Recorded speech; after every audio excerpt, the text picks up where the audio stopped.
రాష్ట్ర ప్రభుత్వము, కూటమి ప్రభుత్వము, మన ముఖ్యమంత్రి నారా చంద్రబాబు నాయుడు గారి ఆధ్వర్యంలో ఎస్సీ వర్గీకరణకు నిన్న జరిగిన మంత్రివర్గ సమావేశంలో ఆర్డినెన్స్ జారీ చేసి ఎస్సీలకు ఎన్నో సంవత్సరాలుగా వాళ్ళు పోరాటం చేస్తున్న పోరాటానికి న్యాయం చేయడం జరిగింది.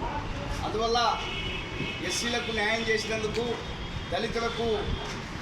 దళితుల పోరాటాన్ని గుర్తించి న్యాయం చేసిన దానికి ఆ జాతిని రాబోయే రోజుల్లో వారికి అనేక అవకాశాలు కల్పించడానికి ఆర్డినెన్స్ తీసుకొచ్చి దళితులలో ఎస్సీలలో 3 గ్రూపులుగా మరి రెల్లి ఉపకులాలు ఒక గ్రూపుగా, మాదిగ ఉపకులాలు 2వ గ్రూపుగా, మాల ఉపకులాలు 3వ గ్రూపుగా విభజించి రంగరాజన్ మిశ్రా కమిటీ నాయకత్వంలో వాళ్ళు ఇచ్చిన సిఫారసుల మేరకు మరి ఈ 3 గ్రూపులకు రిజర్వేషన్లు ఖరారు చేయడం అనేది జరిగింది. దాన్ని అసెంబ్లీలో ప్రవేశపెట్టి మంత్రివర్గంలో తీర్మానం చేసి నిన్న జరిగిన మంత్రివర్గంలో ఆర్డినెన్స్ కూడా జారీ చేయడం జరిగింది. అందుకోసమే ఈరోజు ఈ ప్రభుత్వానికి నారా చంద్రబాబు నాయుడు గారి నాయకత్వానికి, అదేవిధంగా ఈ నియోజకవర్గం ఎమ్మెల్యే సూర్యప్రకాష్ రెడ్డి గారి నాయకత్వానికి కృతజ్ఞతలు తెలిపే కార్యక్రమాన్ని ఈ ప్రెస్ మీట్ ద్వారా చేపట్టడం జరిగింది.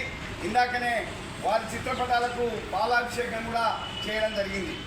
ఈరోజు మేము మనవి చేస్తున్నది ఏమంటే, మరి అనేక సంవత్సరాలుగా ఈ రాష్ట్రంలో దళితులు మందకృష్ణ గారి నాయకత్వంలో పోరాటం చేసి మాదిగలకు అన్యాయం జరుగుతుంది కాబట్టి ఎస్సీ వర్గీకరణ చేయాలని చెప్పేసి ఆ రోజు ఉద్యమాన్ని ప్రారంభించడం జరిగింది.